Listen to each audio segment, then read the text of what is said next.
Have you ever heard of divorce papers being filed without your consent? I had, but I never thought it would happen to me. I was relieved I divorced someone with no money and sick, until I received such an email while hospitalized from the stress of my husband's infidelity. That email shattered my hopes.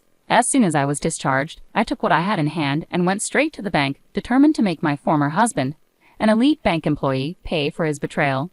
My name is Courtney, a handmade artist. I was married to Tom for 6 years.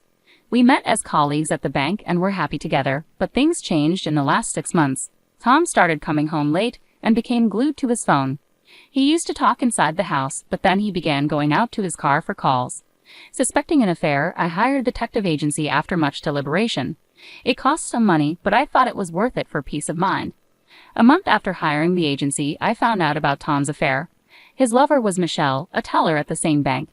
The report included photos of them entering a hotel, kissing on the street, and enjoying meals together. Despite the evidence, I couldn't give up on Tom. I believed his affair was a moment of folly and that he would return to me. I changed my hairstyle, put on makeup, cooked with more effort, and always smiled, but all my efforts went unnoticed. Tom stopped touching his food, which increased my stress.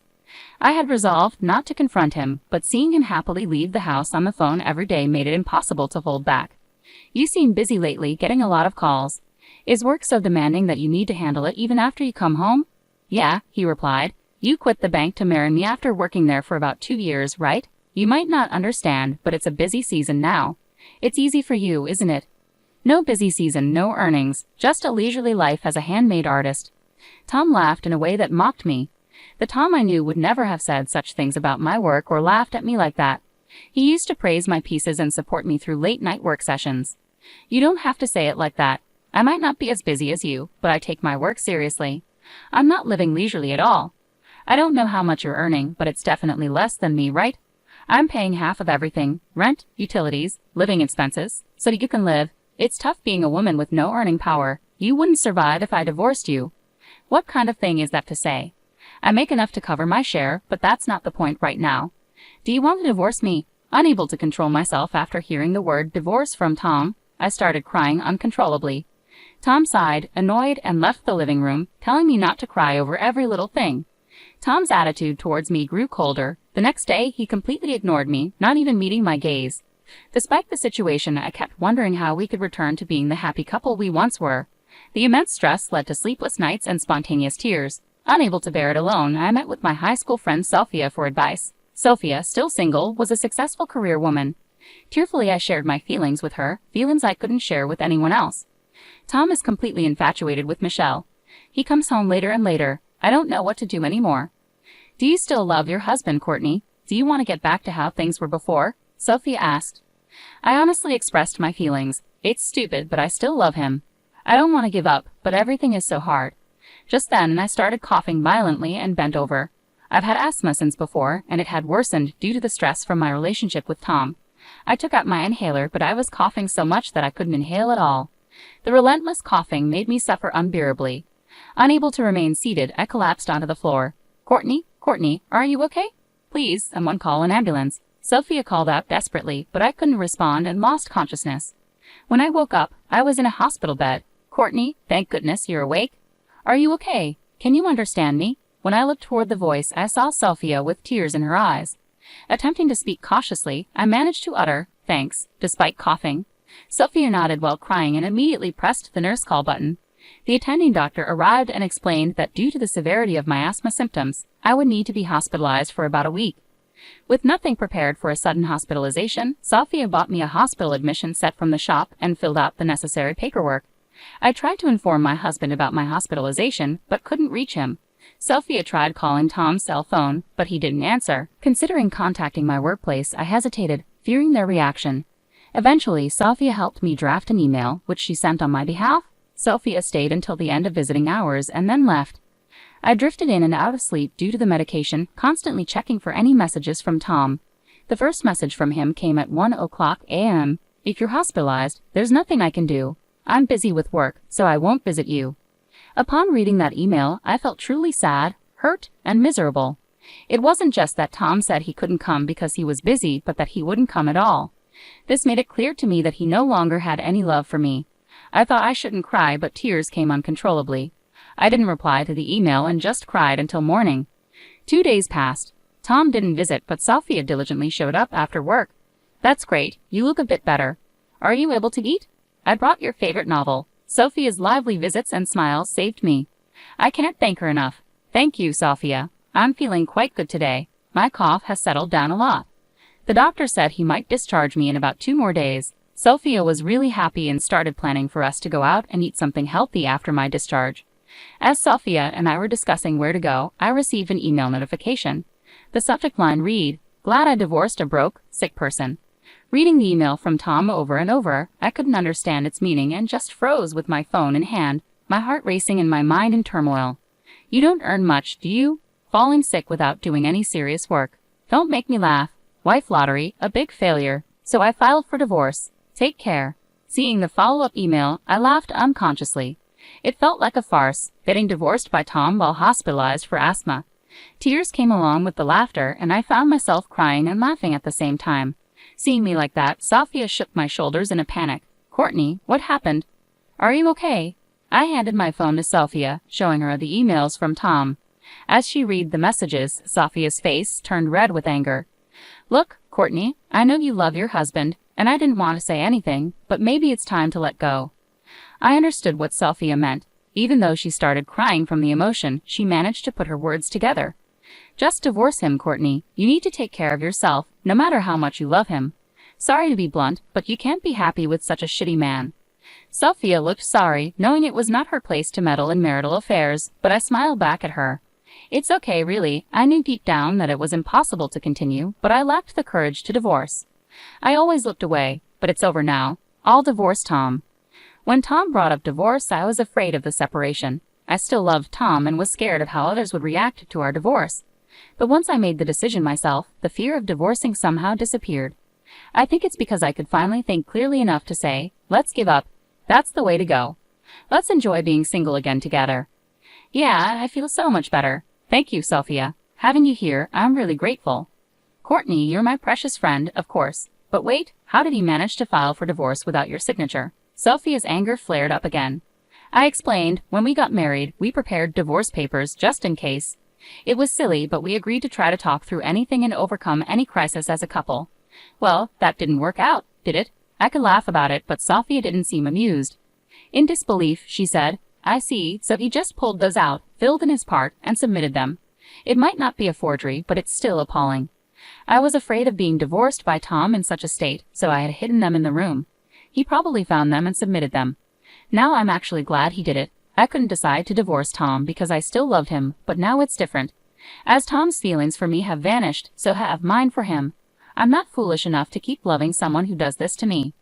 Tom still sent one-sided messages. You probably don't have any property, and I don't want to give you any of my money, so we're not dividing any assets. The house is in my name, so get out. I'm being kind by giving you until the end of the month. I don't want to bump into you, so I won't return until after the month is over. Make sure you clean the room before you leave. Honestly, at this point, I was in a what is this guy even thinking state, and the sheer selfishness made me laugh again. I showed the email to Sophia, laughing. Look, Sophia, now I've lost the house too. What should I do? Going back to my parents is too far. I had no intention of staying in that house, and there were my valuable handmade parts to consider. Transporting them would probably fill an entire room. The right size, security, rent. Could I find a perfect place that quickly? While I was pondering, Sophia smiled. Have you forgotten where your best friend works? Don't worry, dear customer, I'll find the perfect room for you. Sorry, I really forgot. That's right, Sophia, please help me. I thanked Sophia. Sophia worked in real estate and was a pro at finding places. I decided to leave everything to Sophia, a capable woman. She brought various property listings to my hospital bed, spreading them out and explaining each one to me. By the time I was discharged, we had managed to find a place close to my preferences, which was a relief. However, I needed certain documents that I couldn't get until after my discharge, so I decided to stay at Sophia's place in the meantime. I'm really sorry I keep causing you trouble, I said. It's okay, Sophia reassured me. I've got good sales, right? I've been here second longest after the manager. Sorry, rental agreements take time because there's a lot of paperwork and an inspection process. You can stay at my place as long as you need until everything is settled. Thank you so much. If there's anything I can do, just let me know. Just take care of yourself for now. Let's take it easy. So, how have things been? Any more contact from your ex-husband? No, not a single word from him. After all, we're strangers now. I do get messages from people from our bank days, though. Apparently, I was branded as a terrible wife. It seems that my ex-husband Tom reported our divorce at his workplace and blamed me for it. He told people I didn't do housework, didn't contribute financially to the household, and yet splurged on my hobbies. He said that any attempt at discussion would end with me getting hysterical and uncontrollable. It's laughable at this point. Who does he think he is to say that? I'd love to remind him who was the one cheating. Sophia seemed to have reached a point where all she could do was laugh. So, what's your plan? You're not going to let this end here, are you? Courtney, what are you going to do? Grinning mischievously, Sophia looked at me, and I couldn't help but smile back. There was no way I was going to let this end here. Tom had his turn doing whatever he pleased, but now it was my turn. Of course I have no intention of holding back against a man without sincerity and a woman who meddles with a married man. I have quite a few things in mind, so look forward to it. Just you wait, both of you. Enjoy your peaceful newlywed life while you can. 2 days after my successful discharge, Sophia drove me straight to the bank where my ex-husband Tom and his new wife Michelle worked. Upon entering the bank, I saw Tom in the back. It had been a while since I last saw him, about a month and a half. I was hospitalized when he filed for divorce. I thought I would be furious seeing him, but I wasn't. I looked for Michelle at the counter, and there she was, sitting with a composed face, the woman who had taken my husband away. I took a number and waited for my turn. Fortunately, I was called to Michelle's counter. She greeted me with a welcome, and I responded with a smile. Hello, I'm sorry to bother you, but I'd like to cancel a bank account. Certainly, is it just one account you wish to cancel? Here we go. I took a deep breath and projected my voice. No, not just one. I'm here to cancel accounts for all 800 employees of my company.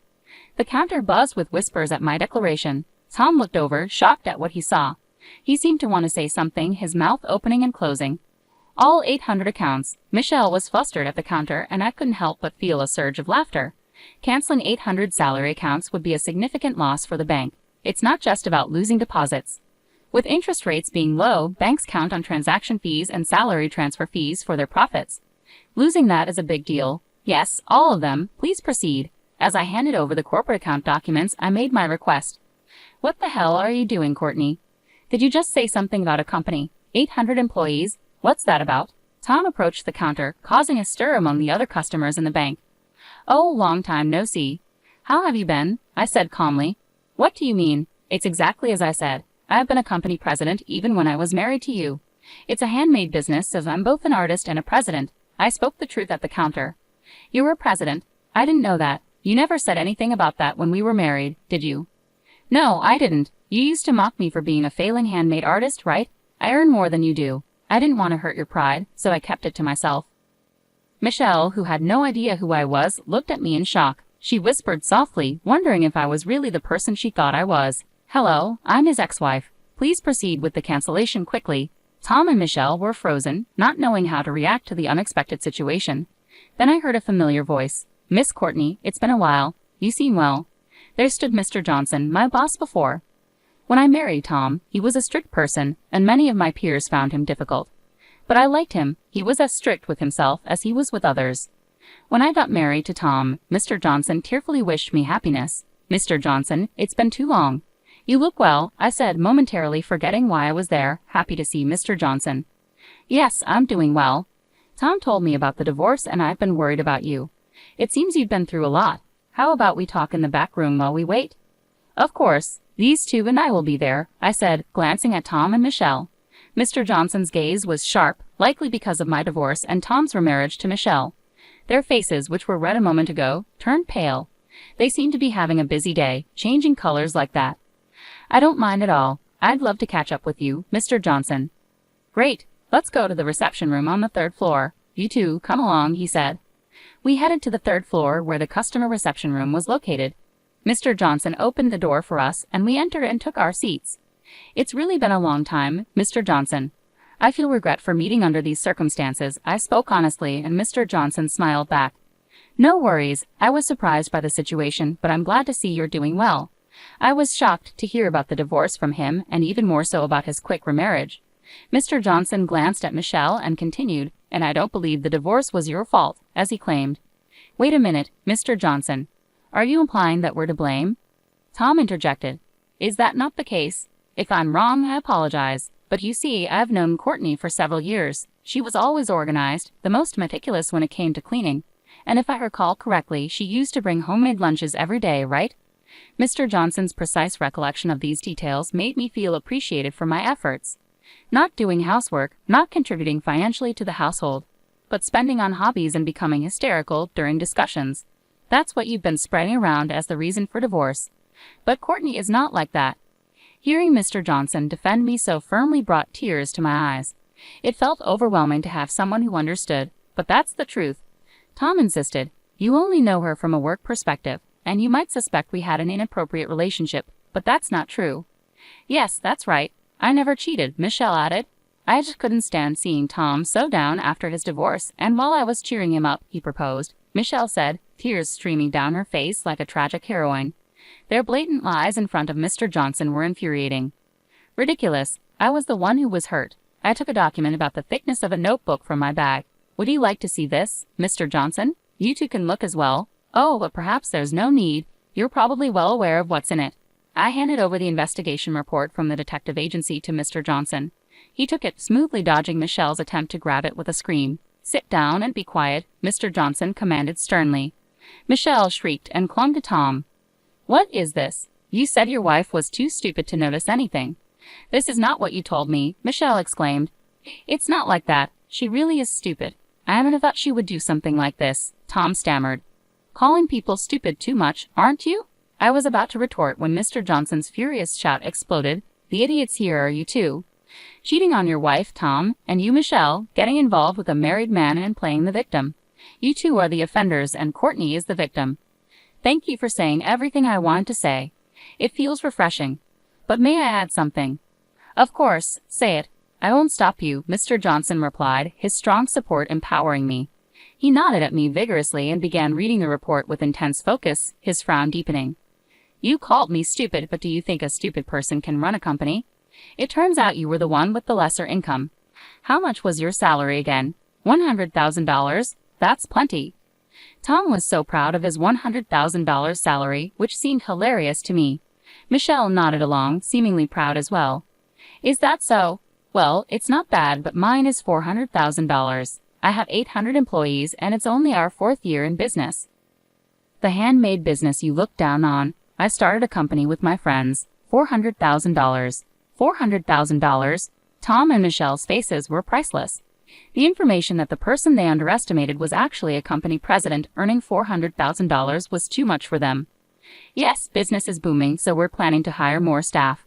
I thought it would be beneficial to have our employee accounts with your bank, but there's no need to be considerate anymore. So I'm canceling them all." "Wait, just wait a minute. If you cancel, the bank's deposits will decrease.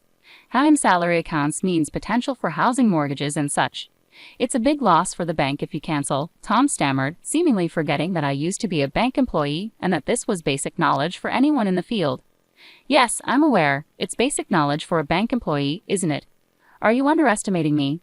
Why should I be considerate of an ex-husband who cheated and filed for divorce while his wife was hospitalized with asthma? And these two seem to forget something crucial. I made sure to remind them, and you had an affair within the bank. Do you really think you can continue on the elite path as if nothing happened? You too, Michelle?"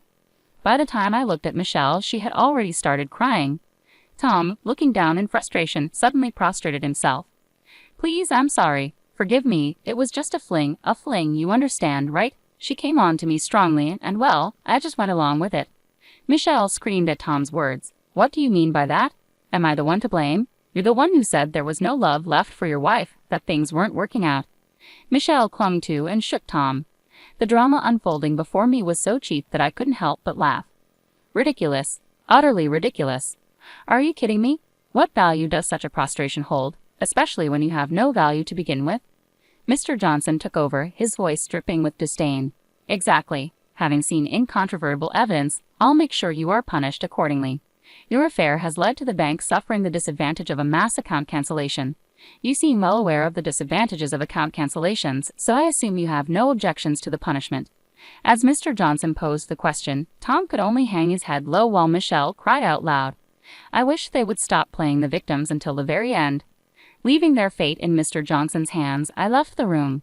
By the time our conversation ended, the account cancellations had been completed, and I left the bank feeling refreshed.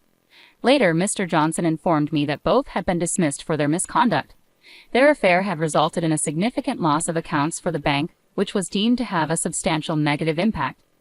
Unemployed, the two struggled to find work, unable to pay their apartment's mortgage, and were turned down when asking friends for money. Interestingly, Tom kept sending me messages and emails begging for reconciliation after divorcing Michelle, all of which I ignored. The laughably pathetic emails were forwarded to Sophia, and we enjoyed a good laugh. I also filed for compensation through a lawyer. Tom had the audacity to claim that since I started my company after our marriage, its assets should be divided between us. Unfortunately for him, the assets in the company's name are exempt from division. I thought divorce would be difficult, but working hard post-divorce has made me realize how happy I am. I even wish I had divorced sooner. Humans are strange creatures. With plenty of money to spend freely and no grievances, I've decided to live my life valuing myself more from now on.